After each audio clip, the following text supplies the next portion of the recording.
2026 आने वाला है, लेकिन सवालों का तूफान अभी शुरू हुआ है। क्या माता पिता का इलाज अब मिलिट्री हॉस्पिटल यानी एमएच में होगा? क्या उन्हें वही सुविधा मिलेगी जो एक पक्के फौजी को मिलती है? क्या अग्निवीर की सैलरी बढ़ेगी या महंगाई के इस दौर में वही पुराना आंकड़ा मिलेगा? और क्या सेवा निधि अब पेंशन का रूप लेने वाली है? लेकिन इन सबसे बड़ा सवाल, सबसे जरूरी बात, आखिर कितने प्रतिशत अग्निवीर परमानेंट होंगे? 25% या कहानी कुछ और है? और सावधान, सरकार ने एक नया जाल बिछा दिया है, एक नया बदलाव जो साइकोलॉजिकल टेस्ट के रूप में सामने आने वाला है, जो अच्छों को बाहर का रास्ता दिखा देगा। अफवाहें बहुत हैं, लेकिन सच क्या है? आज हम इन सभी सच्चाइयों का पर्दाफाश करेंगे। चलिए सीधा पॉइंट पर आते हैं। एक फौजी गोली से नहीं डरता साहब, वो डरता है तो बस इस ख्याल से कि अगर मुझे कुछ हो गया तो मेरे बूढ़े माँ बाप का इलाज कौन कराएगा।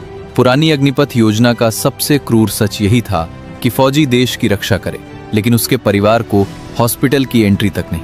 लेकिन 2026 में यहाँ सरकार ने एक बड़ा यू टर्न लिया है। हमारे पुख्ता सूत्रों के मुताबिक के परिवारों को ECHS यानी मेडिकल सुविधा के दायरे में लाने की पूरी तैयारी है।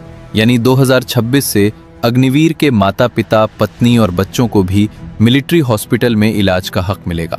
लेकिन गलतफहमी में मत रहना, ये सरकार का तोहफा नहीं है, ये आपकी एकता और गिरते हुए मनोबल का डर है। फौज ने मान लिया है कि जिस सैनिक का परिवार सुरक्षित नहीं, वो सैनिक बॉर्डर पर अपना 100% नहीं दे सकता। अब बात करते हैं पेट की।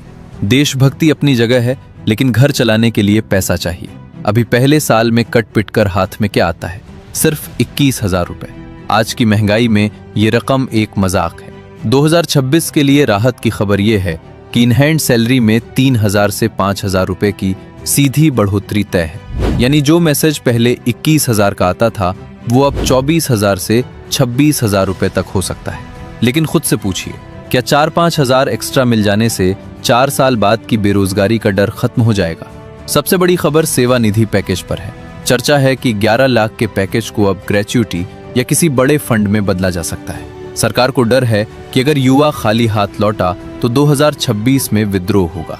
ये पैसा बढ़ाना उनका प्यार नहीं, उनकी मजबूरी है। 100 में से 75 को घर वापसी, ये नियम अब टूटने वाला है। सेना को समझ आ गया है कि 4 साल ट्रेन किया हुआ सैनिक अगर बाहर चला गया तो नुकसान सेना का ही है। 2026 का सबसे बड़ा धमाका, रिटेंशन रेट का 25% की जगह अब 50% से 60% अग्निवीरों को परमानेंट करने का प्रस्ताव बहुत मजबूत है। यानी आपके परमानेंट होने के चांस दोगुने हो जाएंगे।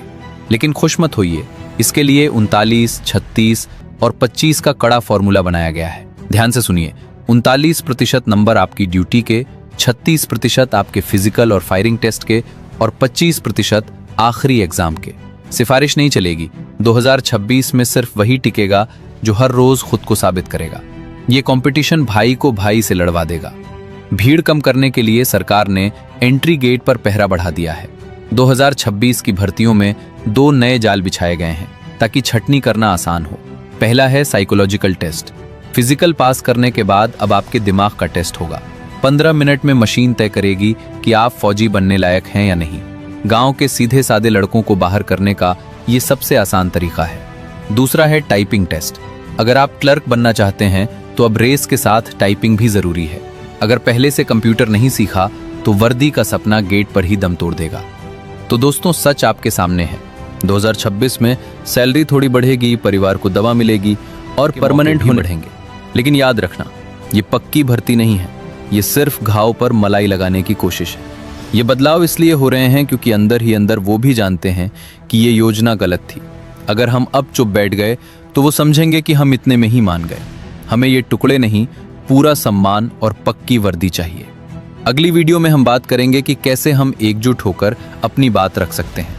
इस वीडियो को हर उस साथी तक पहुंचाओ जो 4 साल के बाद के अंधेरे से डर रहा है।